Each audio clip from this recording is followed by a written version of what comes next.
अस्सलाम वालेकुम फ्रेंड्स। मैं सफदर खान कियानी।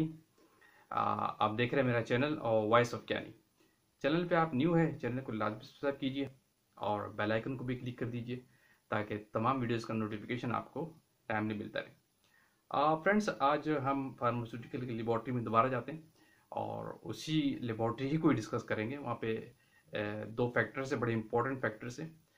उनके बारे में थोड़ी सी हम बात करें कि अगर उन पे इम्पैक्ट आता है, उन पे चेंज आता है, अगर वो आपके कंट्रोल में नहीं है तो उसका आपके लेबॉर्ट्री पे क्या इम्पैक्ट है। अब आपको पता है फार्मास्यूटिकल लेबॉर्ट्री जो है कंट्रोल होती है, बड़ी सेंसिटिव एरिया है और इट्सेल्फ डिपार्टमेंट बड़ा क्रिटिकल है किसी भी इंडस्ट्री का। स्पेशली अगर फार्मास्यूटिकल की बात करें तो बैकबोन का हिस्सा रखता है। क्वालिटी मेंटेन करना क्वालिटी कंट्रोल वालों का ही काम होता है।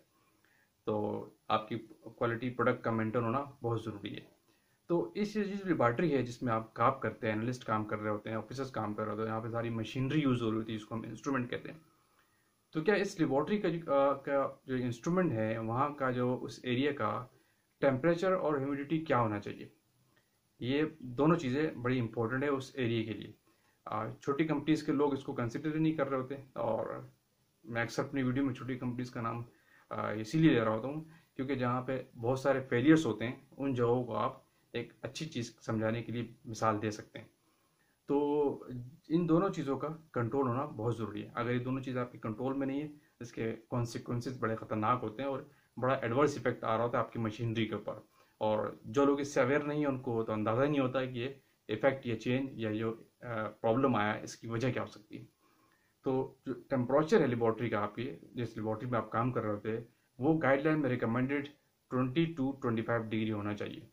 इससे अगर कम होता है या ज़्यादा होता है तो ये दोनों एंगल से आपकी मशीनरी को इम्पैक्ट करती है। और किस सेंस में, यानी आपकी जो अगर हाई टेम्परेचर हो जाता है या कम टेम्परेचर है तो आपकी जो इंस्ट्रूमेंट्स है उनकी मशीनरी जो है उसकी एक्यूरेसी को इफेक्ट करता है। और माइक्रोबायोलॉजिकली भी इफेक्ट आता है इसका, ठीक है। तो इसकी मिसाल आप यूँ समझ लें, आप डिफरेंट मशीनरी बड़ी बड़ी यूज़ करते हैं तो हर कंपनी आपको रिकमेंड करती है। आप व्हीकल्स भी जैसे आप चलाते हैं तो उसमें भी एक गाड़ी का एक टेम्परेचर रिकमेंडेड होता है। उस हाई टेम्परेचर पे जाए तो गाड़ी के इंजन के लिए ख़तरनाक होता है। वो भी आप जो ड्राइविंग करते हैं उनको अंदाज़ा होगा। तो इसी तरह जो इंस्ट्रूमेंट होते हैं इनको भी एक पर्टिकुलर टेम्परेचर रिक्वायर्ड होता है। इससे कम और ज़्यादा हो तो ये जो है ना इसकी परफॉर्मेंस को इफेक्ट करते हैं, इसकी एक्यूरेसी को इफेक्ट करेंगे, यानी इसकी कैलिब्रेशन पे इम्पैक्ट होता है डायरेक्ट, उसको आउट हो सकती है हाई टेम्परेचर पे या लो टेम्परेचर पे। तो इससे क्या होगा, जब आपकी डेफिनेटली आपके इंस्ट्रूमेंट की कैलिब्रेशन इफेक्टेड है तो नो डाउट कि आपकी टेस्टिंग सही नहीं होगी। जब टेस्टिंग सही नहीं तो डेफिनेटली आपके प्रोडक्ट पे बड़ा एडवर्स इफेक्ट आ सकता है। ये टेम्परेचर का कंट्रोल होना बहुत ज़रूरी है। रिकमेंडेड क्या है, 20 डिग्री या 25 डिग्री होना चाहिए, ये रेंज है। फिर दूसरा फैक्टर है ह्यूमिडिटी का, जो बड़ा इंपॉर्टेंट है, जो लोग कंसिडर नहीं करते हैं। एचवेक, आपके जो छोटी कंपनीज है, एचवेक बंद है, एसी बंद है, फिर भी इंस्ट्रूमेंट चला रहे होते हैं। तो छोटी सेड बेस्ड कंपनीज में ये प्रॉब्लम होता है।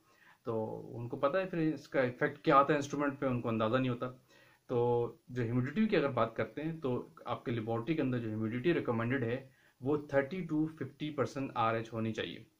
यानी इस रेंज से ज़्यादा नहीं होनी चाहिए। नॉर्मली जो है ना, अगर इंस्ट्रूमेंट रूम की अगर बात करें तो नॉट मोर देन 55, यानी 55% RS से ज़्यादा आपकी ह्यूमिडिटी उस एरिया के अंदर नहीं होनी चाहिए। इस हाई ह्यूमिडिटी पे आपको रिकमेंडेड नहीं है कि आप इंस्ट्रूमेंट को ऑपरेट करें या चलाएं।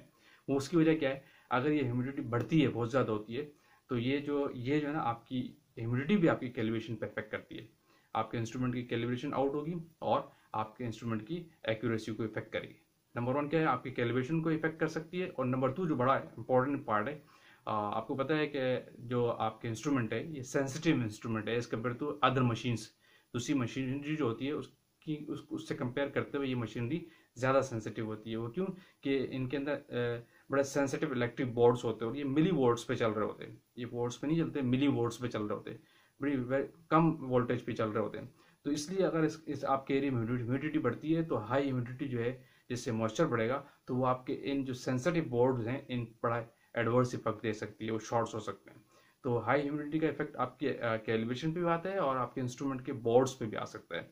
तो इसलिए रिकमेंडेड यही है कि आपके एरिया के अंदर जो ह्यूमिडिटी और टेम्परेचर कंट्रोल होना चाहिए। जो इंस्ट्रूमेंट रूम का आपके एरिया लेबॉर्ट्री का या पूरी लेबॉर्ट्री भी जो भी है, तो खासकर जो हैवी इंस्ट्रूमेंट आप यूज़ कर रहे हैं, HPLC हो गया, GC हो गया, स्पेक्ट्रोफोटोमीटर हो गया और दूसरे जो कालफिशर हो गए, सेंसिटिव इंस्ट्रूमेंट जो है, इस एरिया के अंदर ह्यूमिडिटी आपकी नॉट मोर देन 50% होनी चाहिए। इससे ज़्यादा ह्यूमिडिटी अगर हाई है तो आपके इंस्ट्रूमेंट की एक्यूरेसी को इफेक्ट करेगी। तो ये एक टेक्निकल बड़े पॉइंट थे जो लोग अक्सर इससे अवेयर ही नहीं होते कि एरिया के अंदर जस्ट लोगों को ये पता होता है कि टेम्परेचर एम्बिएंट होना चाहिए 25 डिग्री सेंटीग्रेड, लेकिन ह्यूमिडिटी पे कोई बात ही नहीं करता। तो ह्यूमिडिटी ज़्यादा इंपॉर्टेंट है इस कम्पेयर टेम्परेचर। अगर आपकी ह्यूमिडिटी, और जाहिर सी बात है जब टेम्परेचर बढ़ेगा तो ह्यूमिडिटी आपकी बढ़ जाएगी। इसीलिए ह्यूमिडिटी का कंट्रोल होना बहुत ज़रूरी है, क्योंकि आपकी एक्यूरेसी पे इफेक्ट करेगी, टेम्परेचर भी आपकी कैलिब्रेशन पे इफेक्ट करेगा और आपकी ह्यूमिडिटी भी आपकी कैलिब्रेशन पे इफेक्ट करेगी। तो जब कैलिब्रेशन आउट है तो इंस्ट्रूमेंट आउट हो जाएगा, और क्योंकि इंस्ट्रूमेंट ज़्यादा सेंसिटिव है तो आपकी बोर्ड को भी इफेक्ट करती है। ह्यूमिडिटी का कंट्रोल होना बहुत ज़रूरी है। तो क्लोज करते हैं वीडियो को यहाँ। ये बड़ा टेक्निकल पॉइंट था, मैंने कहा शॉर्ट वीडियोस आपको बना के शेयर करूँ जो लोग इससे अवेयर नहीं है। तो आते हैं फिर किसी और वीडियो के साथ। थैंक यू, अल्लाह हाफिज़।